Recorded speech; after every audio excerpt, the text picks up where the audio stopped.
রাষ্ট্রের আভ্যন্তরীণ আইন শৃঙ্খলা সাধারণ লোকের জন্য, দেশের আভ্যন্তরীণ সার্বভৌমত্বের জন্য সবচেয়ে গুরুত্বপূর্ণ একটা বিষয়। আভ্যন্তরীণ সার্বভৌমত্ব, সার্বভৌমত্ব দুই ধরনের, একটা এক্সটার্নাল, একটা ইন্টারনাল। ইন্টারনাল সার্বভৌমত্ব কোনটা? আভ্যন্তরীণ। সেটা আমার স্বাধীন চলাফেরা, আমার জানমালের নিরাপত্তা, আমাকে পোড়ায় মারবে না, আমাকে পিটে মারবে না, এগুলো হলো আভ্যন্তরীণ নিরাপত্তা। সেই বিষয়ে কোনো আলাপ হচ্ছে না। আপনি পেট্রোল পাম্পে তেল নিতে গিয়েও মারামারি, সেটাও কিন্তু আপনি হইতে পারবে না। অথচ আমরা দেখলাম সবাই খতিয়ান একটা দিয়ে দিতেছে কি, যে আমরা গত 15 দিনে বা 1 মাসে এই পাম্পে এত লিটার তেল দিছি, ওই পাম্পে এত। এটা দিয়ে আমি কি করব? আপনি 2 লক্ষ লিটার না 2 কোটি লিটার তেল দিচ্ছেন। মানে আপনার বক্তব্যে মনে হচ্ছে তেল দিছি মানে শর্ট পড়ার কথা না। শর্ট কেন তাইলে? তাহলে আপনি যে তেল দিচ্ছেন সেটা সঠিক না ব্যাঠিক? আর যদি আপনার সঠিক হয় তাহলে তেল কি পাচার হয় কিনা? আপনি এই খতিয়ান দিলে তো কাজ হবে না। আমি তো আমার অভাবই দেখতেছি, আমি তো আমার অভাবই দেখতেছি। তাহলে এখানেও কি গুপ্তরা কাজ করে? সেই গুপ্তদেরকে খুঁজে বের করেন। এই গুপ্তরাই কি তেলের শর্টেজ তৈরি করতেছে? কারণ আপনি তো আমার খতিয়ান দিচ্ছেন যে এই পাম্পে আমি এত লিটার তেল দিছি, দেখছেন না? আপনার এই খতিয়ান দিয়ে আমার কি হবে? আমার এই খতিয়ান দিয়ে কোনো লাভ নাই। আমি তেল পাচ্ছি না, আমি লাইনে দাঁড়াচ্ছি, এখানেও কি গুপ্ত? তো আপনি যদি শুধু গুপ্তের কথা বলেন আর সেই গুপ্ত ধরতে না পারেন, আপনার তেলের সংকট না, যে আপনার খতিয়ান দিয়ে তো আমার কিছু হবে না। আপনি 5 কোটি লিটার তেল দিচ্ছেন একটা পাম্পে, লাইনের পর লাইন, তাহলে তেলটা যায় কোথায়? কোনটা কারেক্ট? আপনার ইনফরমেশন কারেক্ট না? যাওয়ার পর সেই তেল চলে যায়, গুপ্তরা নিয়ে যায়।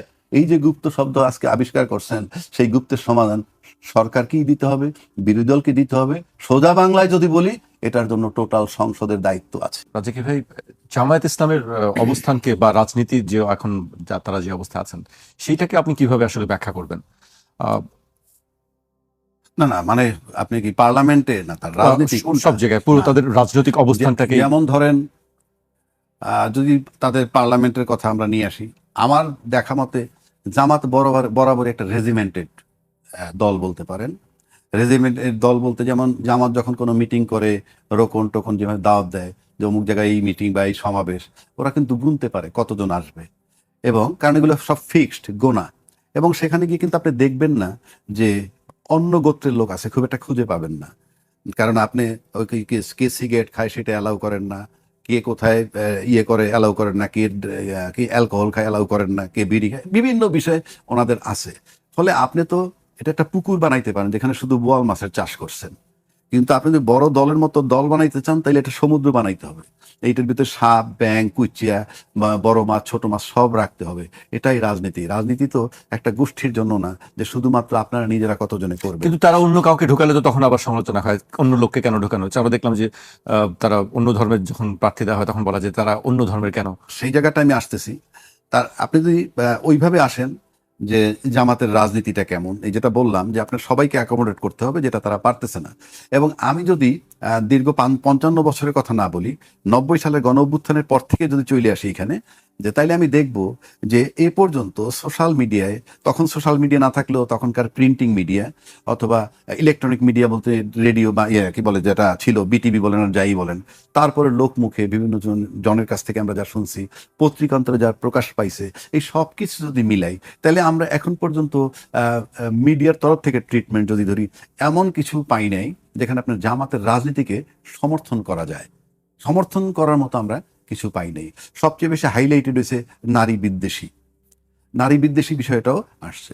বাট এবং এইগুলা তারা যে খুব পরিষ্কার করতে পারছে তাও না। আর ব্যক্তিগতভাবে আমি যদি বলি, এই যে রাজনীতি তারা যেটা করতেছে, সেই রাজনীতি কখনোই সবার কাছে গ্রহণযোগ্য হবে না, কখনোই হবে না। কারণ আপনি ধর্মভিত্তিক রাজনীতি যদি করেন, ধর্ম শব্দটাই হইল বিভিন্ন গোষ্ঠীর জন্য আলাদা আলাদা। আপনি হিন্দু ধর্ম, বৌদ্ধ ধর্ম, খ্রিস্টান ধর্ম, কিন্তু আজকে যদি জামাত ইসলাম ক্ষমতায় যায়, তাহলে কি হবে? সে কি শুধু ইসলাম ধর্ম দিয়ে মুসলমান শাসন করবে?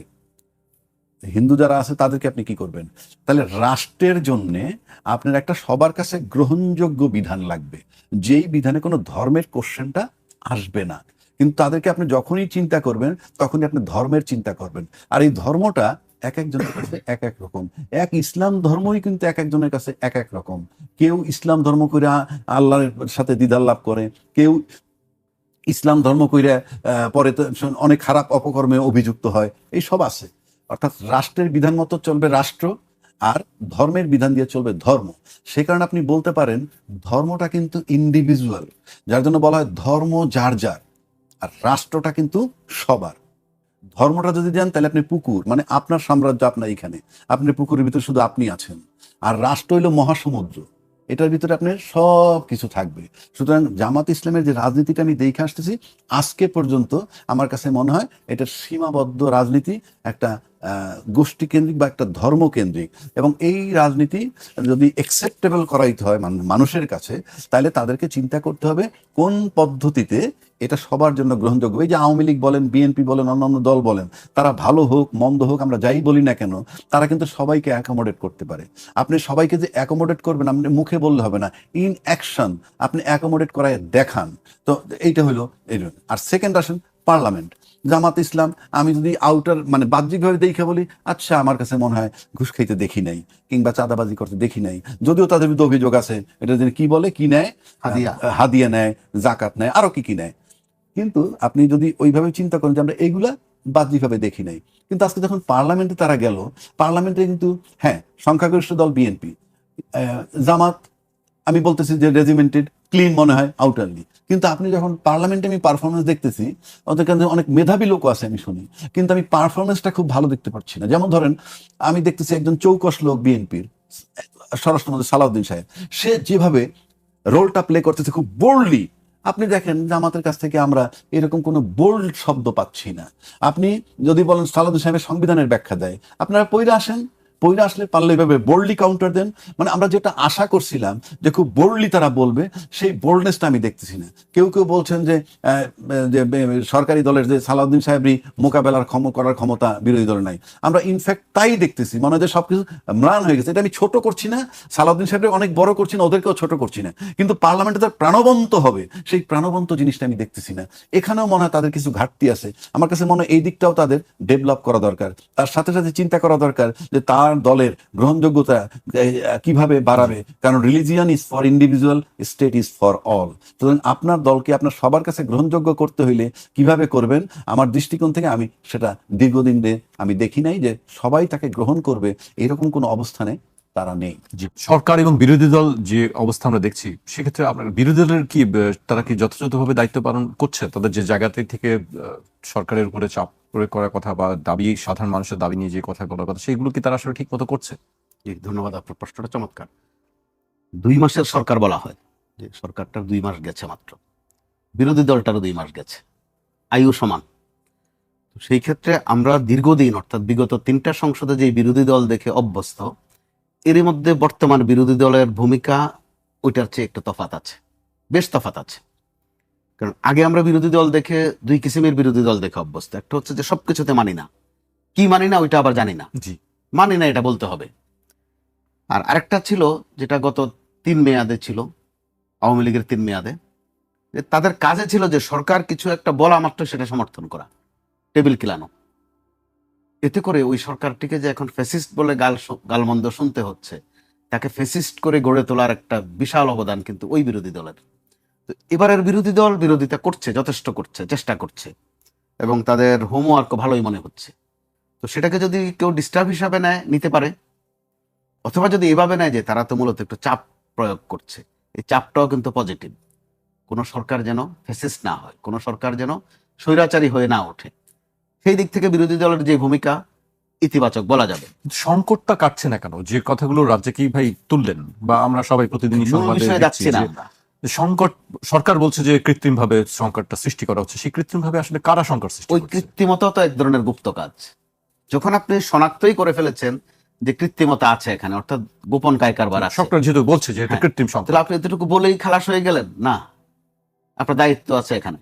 তো আমরা যারা সাধারণ মানুষ দাবি করে নিজেদেরকে গোয়েন্দা না, আমরা কিন্তু আমরা তো সাদা চোখে সেলুনে পেট্রোল পাই, কসমেটিক্স দোকানে ডিজেল পাওয়া যায়, তার মানে ওখানে গোপন কারবার আছে, গুপ্ত কেউ আছে। এরা গোয়াল কারা? ঘরে পাওয়া যায় পেট্রোল। জি, গোয়াল ঘরে পাওয়া যায়, কোথায় যেন কবরস্থান খুঁড়েও পাওয়া গেছে, তার মানে গোপন কারবার আছে, এটাই গুপ্ত। তাহলে গুপ্তের বিষয়ে একটা ফয়সালা অবশ্যই আসা উচিত। রাজ্জাকি ভাই সঠিক বলেছেন, 5 আগস্টের গুপ্ত সেটা কি গর্বের গুপ্ত নাকি গালমন্দের গুপ্ত? তো গুপ্তরা বিজয় হয়েছে, এটা তো সত্য। এখন আপনি ফয়সালায় আসতে হবে যে যদি গুপ্ত আপনার পক্ষে থাকে, আপনি বেনিফিশিয়ারি হন, তখন গুপ্ত বলবেন না। আরেকটা শব্দ যেটা 5 আগস্টের পর খুব বেশি ব্যবহৃত হয়, মব।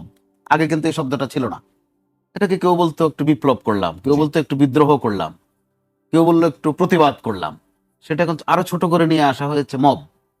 তো বাংলাদেশে মব যদি শুধু 5 আগস্টের আগে পরের ঘটনাগুলোকে মব বলেন, সেটা কিন্তু খণ্ডিত হয়ে যাবে, আংশিক হয়ে যাবে। এই ধরনের স্বভাবের বৈশিষ্ট্যের কাজ বাংলাদেশে দীর্ঘদিন থেকে চলে আসছে। যদি আপনি সাহসের সাথে ঘটিয়ে দিতে পারেন, তাহলে আপনি বিজয়ী, আপনি বিপ্লবী। কিন্তু যদি সেটাতে রাজনৈতিক কোনো বর্ণ বিবর্ণ আসে, তখন দেখা যায় এটাকে আপনি মব হিসাবে আরোপ করে দিলেন। সেটারও অবশ্যই একটা ফয়সালায় আসা উচিত, যে কোনটা মব আর কোনটা গুন্ডামি, কোনটা পান্ডামি, কোনটা আন্দোলন, কোনটা বিপ্লব। এগুলো বোধহয় পরিষ্কার হওয়ার সময় এসেছে। নইলে যখন আমার আপনার পছন্দ হবে না, তখন আপনি আমার কখনো বলবেন মব, কখনো বলবেন গুপ্ত। আবার যখন আমার কাজকর্ম আপনার পক্ষে যাবে, তখন আমারটা হবে যে সাহসী কাজ, বিপ্লবী কাজ, আমার থ্যাঙ্কস দিলেন। এগুলোর একটা ফয়সালায় অবশ্যই আসা উচিত। জি। একদম যথার্থ রাজ্জাকে ভাই বলেছেন, প্রসঙ্গ নিয়েই, জি। যে তেল নিয়ে যে কাণ্ডকীর্তি করছে, যে ওখানে কোনো গুপ্ত কায় কারবার কারো আছে কিনা, যেহেতু সরকার কৃত্রিমতা শব্দটা ব্যবহার করছে, যে কৃত্রিম সংকট তৈরি করার চেষ্টা চলছে।